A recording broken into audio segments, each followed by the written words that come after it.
Welcome back to GMT. Just before Christmas, the European Commission triggered unprecedented disciplinary proceedings against Poland, which it argues was flouting the rule of law by attacking the independence of Polish courts and also judges. Now, this clash has really highlighted divisions in the EU between older Western member states and those in the east of the bloc. In a moment, we'll take you live to Warsaw to join Jenny Hill. First, though, this is her report.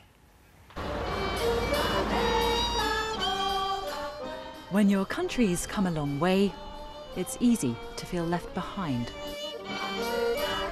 Poland's gone from communism to the EU to relative prosperity.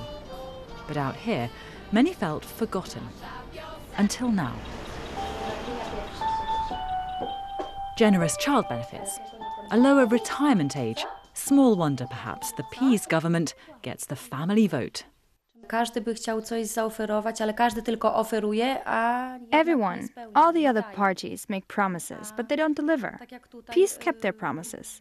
It's good, I support them, and I don't see anything wrong with what they're doing. Quite the opposite.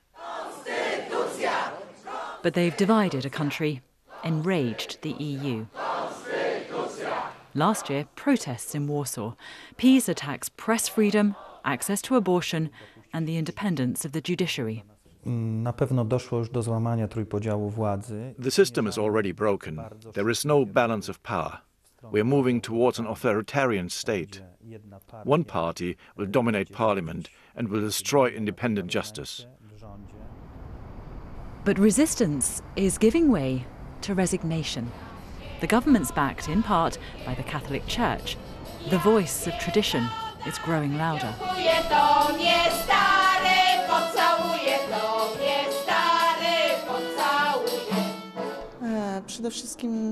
Most importantly, it was patriotism that drove me towards peace. The patriotism I inherited from my grandparents and my parents. I could only find that kind of patriotism in the PiS party. It's as if there's a battle going on here for the very soul of this country. It divides society into liberal elite or populist patriot, and it's a struggle which symbolises, perhaps even feeds, what's happening within the EU. This is no longer a defining moment simply for Poland, but for the whole European project.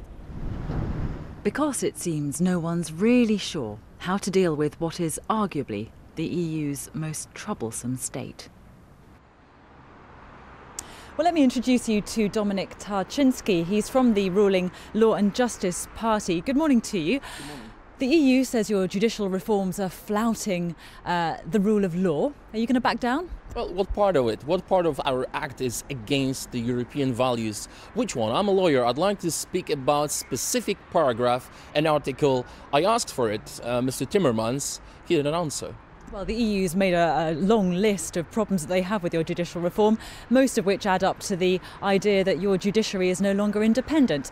The question was, are you going to back down? Of course not. We're going to follow what we promised, because we promised these reforms and we have to do what we promised. And when we compare this reform from Poland with Germany, or with Dutch, or with others, with French, it's even more liberal. Okay. So you're not going to back down. That means the EU could issue sanctions. It's unlikely to take away your voting rights because Hungary will back you. But it could hit you in the pocket, couldn't it? There is talk that you might lose out in the next budget. That's going to hurt people here in Poland, isn't it? You have to understand that there is no collision between our law and our funds. The act is very clear that we trying to change our reform in a way to help and protect people. And when we speak about treaty, there is no even a one word about finances and the rule of law. Yeah, other member states are saying, listen, if we can't sanction Poland via Article 7, it's quite possible we'll cut the budget to them because that's where it's going to hurt Poland. Legally, it's impossible by the treaty. That's number one. Number two, you cannot use this kind of blackmail to put the influential decision on the member states. I'm not going to be the first to say to you, Poland is one of those countries which is happy to take money from the EU, but it doesn't want to fall into line with the rules of the club.